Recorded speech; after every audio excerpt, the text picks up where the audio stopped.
Owl meditation for Samhain. Owl is wise. Owl sees in the dark. Owl flies silently. And owl mates for life. In your imagination, take yourself out in the woods at night. In your mind's eye, walk across the field towards the woods.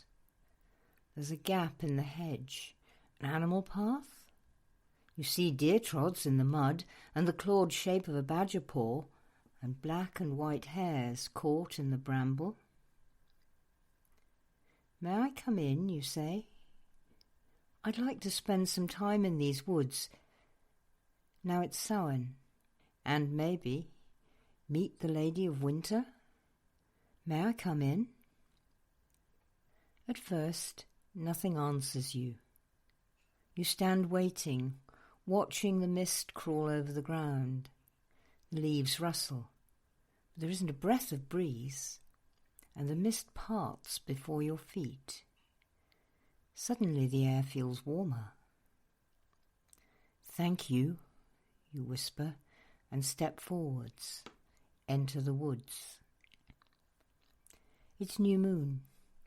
Only starlight glitters in the path of the dark sky over your head. You stop, let your eyes get used to it, and after a moment your night vision comes and you can see. You step forward onto the path again, and it leads you deep into the forest. You've walked here during the daytime, but now it seems you're in a different place. This is a path you've not trodden before. You stop again. Look around you. Everything is very still. The scent of sweet autumn mould rises from the leaves under your feet. It feels good, warming. And then it happens. Kee-wick! Kee-wick! The owl calls from up ahead, and you know that's the female calling to her mate. But it also feels as though she's calling to you. Without even thinking, your voice gives out the whoo, the return call of the male, and the female answers you. Every hair on your body stands on end. You're tingling alive, holding your breath, almost standing on tiptoe, and then, whoo, the male owl answers her from right over your head. Somehow you manage not to jump. Ye gods, you think, they're with me. Are you leading me? You whisper aloud. Soft, dark wings glide silently over your head, brushing your hair, sending a shiver of delight and fear through you. You watch the wings glide ahead down the path, stop, and land on a branch.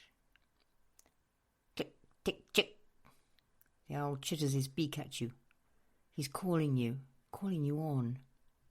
You swallow and take a big deep breath and set off walking again. And the owl glides ahead of you. Starlight glimmers on his wings so they seem to strobe, entrancing you. And it feels as if you've been walking this path forever. And then the owl is gone. You step out of the path and into an open glade and stop. At its centre stands an old well, a bucket on the stone surround, under the wooden canopy for the winch. The wet grass shows a track that leads straight to the well. Someone has walked here before. You follow it. The stone is cold under your hand. The wood of the winch handle is smooth with years of palm grease from the people who have drawn water here for a very long time. What should you do? You wait. Softly and silently wings come down, talons land and scrape and grip the ridge of the wooden roof over the well. The owl pair stand together, preening each other, and doing their snoring purr of affection. The female eyes you. Drink, she says in your head. Why don't you drink? May I? Ask the well, the owls reply together. You lean over the parapet. Cold, dark air breathes up at you. Your spine shivers. May I? May I drink of your water? Your whisper echoes off the stone walls all the way down to the water. And with a creak, the windlass moves, although there's no wind and you'd not touched it. I'll take that as a yes, you mutter, hoping you're right.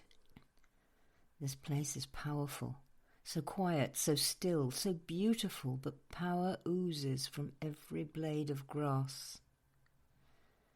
You hang the bucket on the hook, take hold the handle and begin to lower it to the water.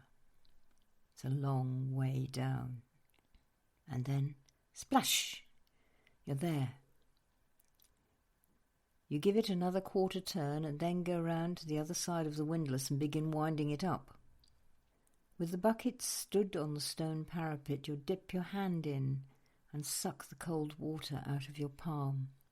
Sweet, so sweet. You sup another handful and another. Light flickers on the stone, the bucket. You turn. Light flickers on the path, on the grass where you walked, on the path through the forest. Light flickers on the figure that walks towards you. Grey and dark and black. Streaks of gold from under the hood, silver as the fingers reach out from the sleeves to touch your hand. Your breath stops, your throat closed, eyes staring. And the hood falls back. Beauty shines out under a cloud of golden hair from eyes as blue as the sea. They smile, and the lips join them. You opened the gates, she tells you. You opened the gates of winter. Who are you? Somehow, under the touch of those hands, your throat loosens and you can speak again. I am Ceridwen, the figure tells you, the Lady of Winter. You have drunk from my well, tasted my water, and that opened the gates. Now, what will you have in exchange for that geas, that duty you have given me? Your mind's a blank. Ceridwen? Goddess? Here? Holding your hands? And she wants to know what you want in return for doing a job you didn't even know you'd come to do. The lips part in a silvery laugh. It's always that way, she tells you. And if you knew the job, you couldn't do it. You must bring it forth out of your own unknowing.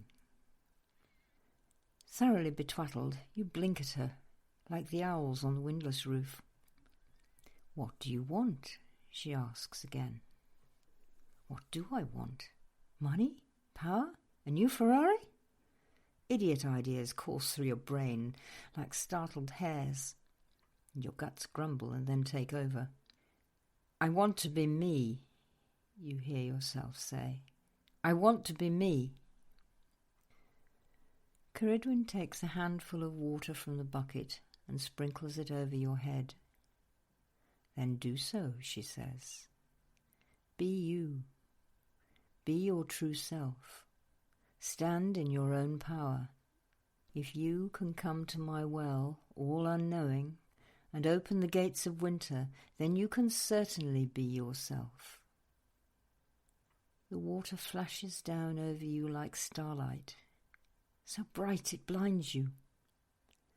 And when you open your eyes, you find yourself back home, in your own chair, in your own room, as though you'd never been anywhere. But your boots are muddy, and your hair is wet.